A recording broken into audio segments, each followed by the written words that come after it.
Oi, pessoal, tudo bom? Boa noite. Estamos de volta com mais um Informando para Transformar, o seu canal de educação teológica, fundado, criado, pelo Seminário Teológico Abapai, mais conhecido como CETAP. Eu sou um instrutor desse seminário, sou um diretor desse seminário e a gente tem crescido na graça e no conhecimento da parte de Deus, tá bom?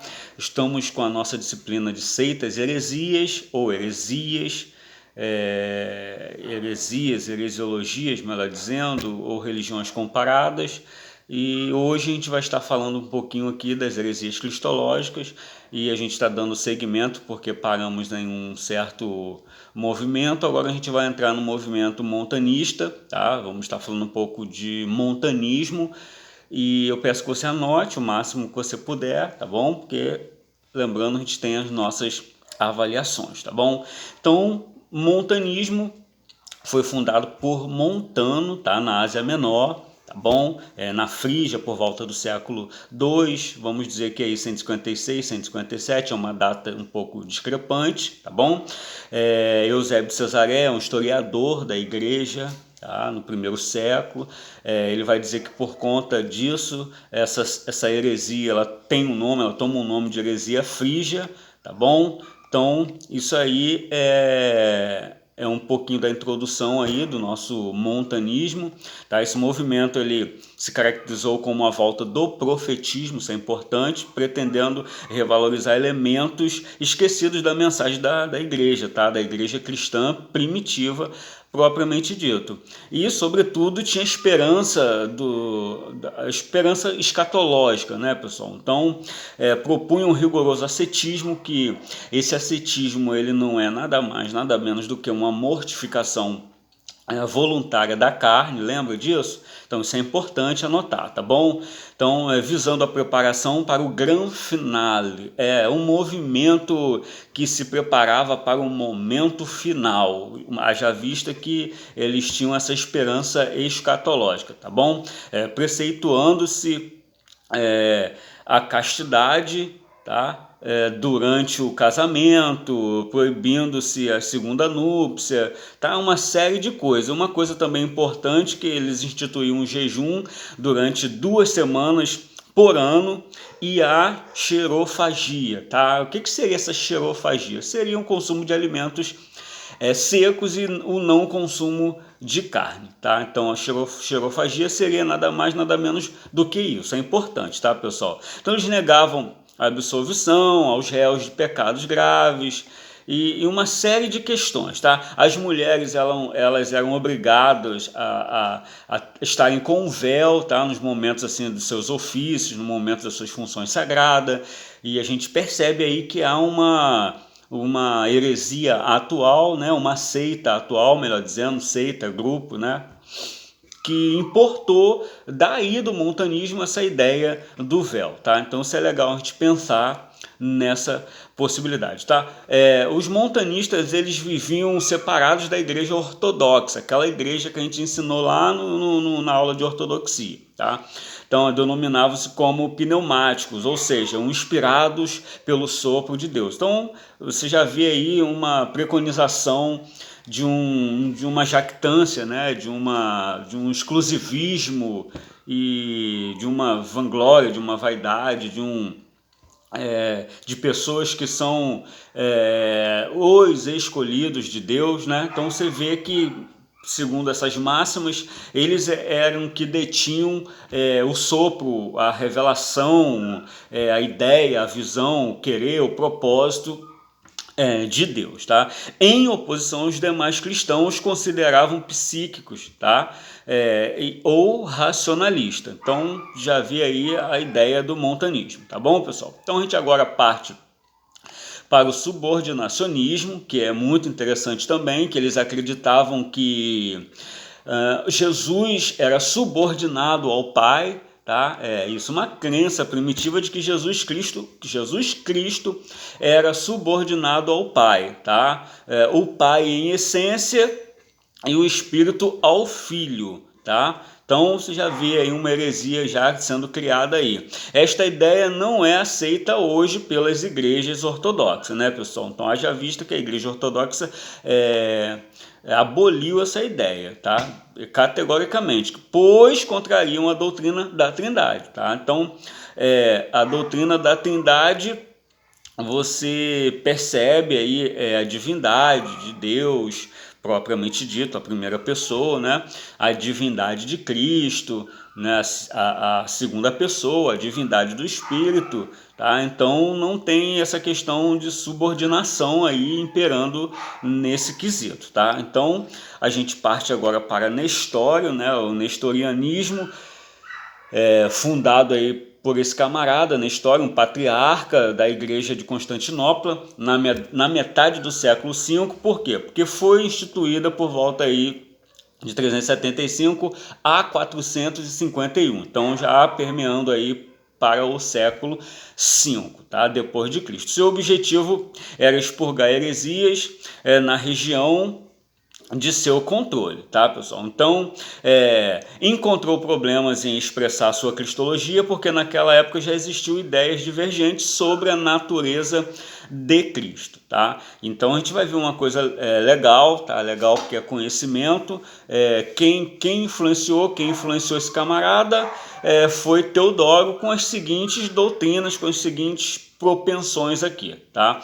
Alguns mestres negavam aparentemente a existência de duas naturezas em Cristo, tá? Duas naturezas em Cristo. Que natureza é essa? Natureza humana e a natureza divina, tá? Então, assim, eles postulavam uma única natureza.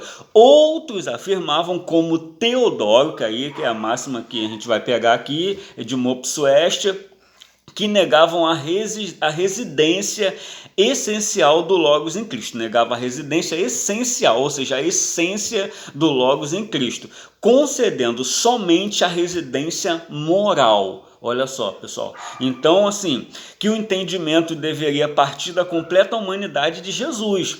A posição de Teodoro substituía realmente a encarnação pela residência moral do Logos. O que seria o Logos? Seria a parte divina, ou em outros contextos, em outros conceitos, palavra, tá? Então aqui o Logos seria a parte divina, tá? Então assim, isso é em Jesus Cristo, tá? Então repetindo aqui, a posição de Teodoro, tá, substituía realmente a encarnação pela residência moral do Logos no homem Jesus. Seu ensino, não obstante, né, no entanto, dava a entender que Cristo tinha dupla personalidade. Olha só, ou seja, duas pessoas unidas moralmente em si. Então Nestório ele foi fortemente influenciado por seu mestre Teodoro, tá? O nestorianismo é um conceito deficiente, não por causa da doutrina das duas naturezas de Cristo, mas sim por causa da pessoa de cada uma dessa natureza, tá bom, pessoal? Então aqui concordar com a autêntica e própria deidade e ausência e própria humanidade, mas diz que elas não compõem uma verdadeira unidade, nem constituem uma única pessoa. Ou seja, as duas naturezas, tá, seriam igualmente duas pessoas, ao invés de mesclar as duas naturezas numa única autoconsciência. Então, ele está ferindo aqui, de certa forma, tá, a triunidade. O que seria a triunidade? Os três em um só, tá? Os três em um só. O nestorianismo as situava lado a lado, sem outra ligação além de mera união moral e simpática entre elas. Jesus seria um hospedeiro de Cristo, tá? Jesus seria um hospedeiro de Cristo.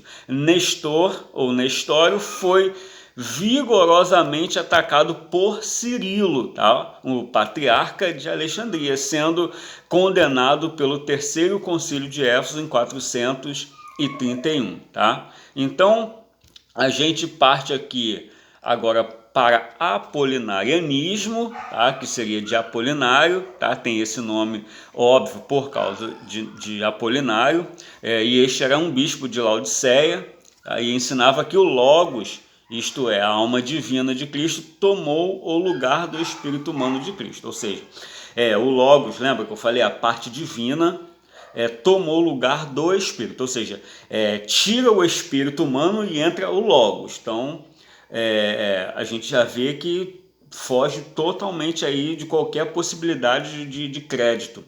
Eles até acreditavam na tricotomia, tá? Até acreditavam na tricotomia, mas de que forma? Dessa forma, que o Logos, essa alma divina, ela entrava no lugar do espírito humano, tá? Então, tricotomia seria uma doutrina, não, seria um conceito, né? Seria um conceito, uma teoria. Isso a gente vê mais em antropologia, que defende que o ser humano ele é composto de 3 partes: corpo, alma e espírito. Tá? Então, nesse caso aqui, ele acreditava na tricotomia, não obstante, o Logos ele substituía totalmente a natureza humana ou o espírito humano. Tá? Para que a natureza humana possa ser dividida, ela deve se unir totalmente com a natureza divina, tornando-se assim uma só natureza, a pessoa de Jesus. Essa heresia, junto com a próxima, que a gente vai ver agora, que será vista dentro de alguns instantes aqui na escola de Alexandria, sendo assim também conhecida como Cristologia alexandrina, tá? Então, qual seria essa? Agora a gente vai ver aqui o eutiquianismo, tá? Eutiquianismo era conhecido também como monofisismo, tá, pessoal? Ou seja, monofisismo, a gente vai ver aqui que seria uma única natureza, tá? Então pega aí. O primeiro nome é derivado do seu precursor Eutiques, que era monge de Constantinopla e bispo em Alexandria. O segundo nome é derivado da sua crença em apenas uma natureza na pessoa de Cristo. Uma natureza na pessoa de Cristo, tá? Então, seria o que? Mono, e physis, né, que vem de física ou de natureza, tá? Então, acreditava que Cristo, ele tinha apenas uma natureza, tá? Então a gente vê que o Concílio de Nicéia acaba com essa ideia, com essa proposta, tá? Essa heresia ensina praticamente a mesma coisa que o apolinarianismo, certo? Isto é, que a natureza divina absorveu, tá? A natureza humana de Cristo, sendo que Cristo só tinha uma natureza, e essa era uma terceira natureza que fora revestido da carne humana, tá?